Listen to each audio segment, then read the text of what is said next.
Dula tay barkada, di ba? Belonging to a group makes one feel accepted ug syempre in. Mausab ka na ang rason nga adunay mga grupo or organizations where people share the same hobby, passion, and ideas. Sama na lang sa pinakaunang diecast club din sa Davao where all the members share the same love for collecting diecast toys. Actually, Chuck, I'm very excited to meet them one by one. Busa din na nato palangay-langayon pa, ila-ilahon na nato sila. So mga kapuso, let's meet the very first diecast club din sa Davao, din sa Style Extreme.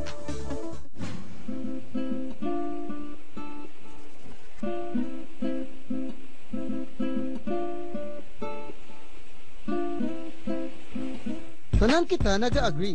Birds of the same feather flock together. Mauna ang mga kolektor sa diecast toys din sa Dakbayan found their way to meet ug gagkabarkada. Karon ang tawag kanila Diecast Club of Davao. The members of Diecast Club of Davao share the same passion for collecting diecast toys. Mao kini ang mga miniaturized cars nga ilado sa brand name nga Matchbox. Pinaagi sa ilang grupo, they could create a link sa ubang mga kolektor sa tibuok Pilipinas. Nagsugod lang may mga 4 or 5 may tao. So karon siguro masulti na ako mga less than 20 na may gana. So pero we keep on inviting na mga tawag mahilig pud mag-collect ani o mga interesado gusto mo sulod sa collection. Matag miyembro sa grupo, lahi-lahi ang specialization sa pagkolekta. Nakabase kini sa modelo sa sakyanan nga ilang gusto or sa scale ni ini or ang fraction from the actual size sa car model.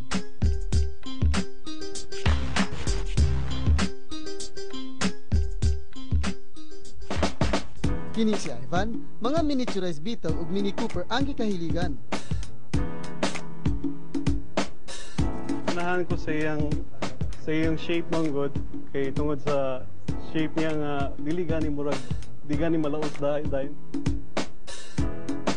Akong paborito actually duha siya pero ang isa kay kining Black Bandit kay tungod limited siya of 2,500 pieces worldwide.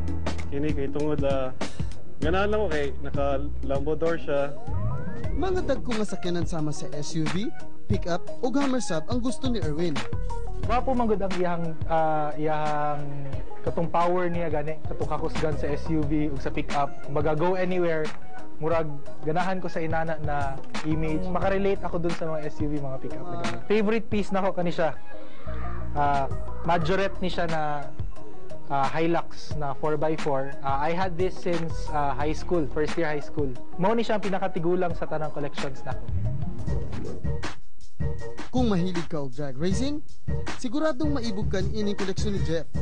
Mga Japanese racing car toys. Ang linya gyud nako is anything na Japanese manufactured cars. Pero mainline nako is Honda Civic yun, and then mga Toyota Trueno. They're more on mangod tuned to performance.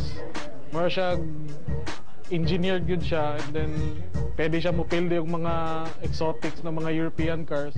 More siya akong pinaka-favorito. Umot lang sa una pa ganahan nagyud ko na at least na magkaingani ko. And one thing po, initial di po ko na fan of the animated series. Mo ni siya ang exact replica of that car. Siya po ang nagpasikat sa drifting. Apan kung Ferrari ang hisgutan, wala na'y makalabaw sa koleksyon nila Dennis ug Justin. Apan, mas ginapili ni Dennis ang mga gagmay nga scale sa Ferrari cars. Yung pagkokolek kasi meron yung mga kinokolek na makabuo ka ng tinatawag na set. Meron yung nabibili mo na patingi-tingi, instead na set of 20, may makita ka tig isa, dalawa, nabibili mo. Once na makomplete mo yung volume na yon, yung isang set, iba yung pakiramdam. Ferrari, madalang makita sa kalye. Pwede makita sa pelikula, pwede makita sa magazine. Pero sa kalye, dito sa atin, madalang. Pero alang kay Justy, gamay man o dagko, okay ra basta Ferrari. Gani, tungod sa iyang love for Ferrari, gipanganlan niya ang iyang kamagwangang anak gikan sa iyang paboritong Ferrari model nga Enzo. Ug ang pinakamahal sa iyang koleksyon nagkantidad og 15,000. Because of the detail and gipangalan ako ni isa kong anak ang kinisakyanan. Enzo. So ako, usahay pag uli na ako, kawalag kapoy, mag-enjoy kag gunit-gunit sa mong diecast, tanaw-tanaw. Aside from collecting it, gina-display po na ako sa mong sala.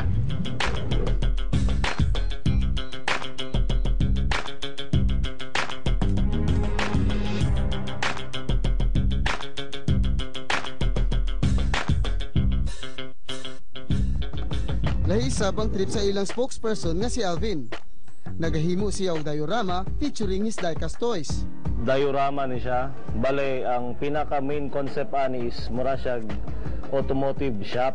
So makita ni mo diri na ay mag-buff, nagpasino sa paints, tapos nag-wheel change, then check sa makina, nag-charge og battery, then diri working shop para sa unsay mga trabaho nila dapat.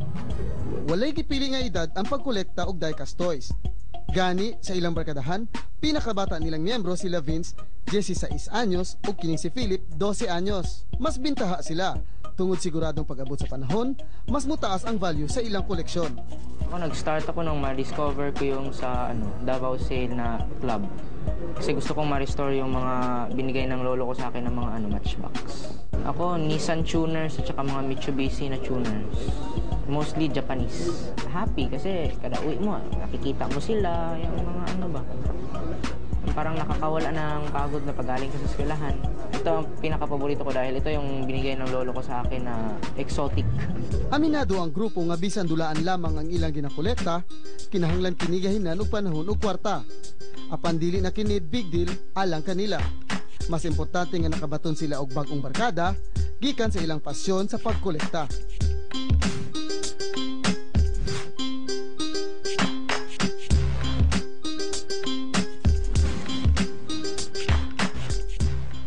Libreng bugas! Bisan di kinahanglang mamugas. Tungod magsugod na ang Styles Prizes Rise! Tutok lang sa Style Nato kada Domingo ug atangi ang tulo ka pangutana mahitungod sa unod sa inyong mga paboritong segments. Just answer by texting Style Nato space letter of your answer space name, age, and address ug isend sa 0929-714-2699. Ang mapiling texter kay makadaog og usa ka sakong bugas gikan sa Style Nato. In ka na, winner pa ka.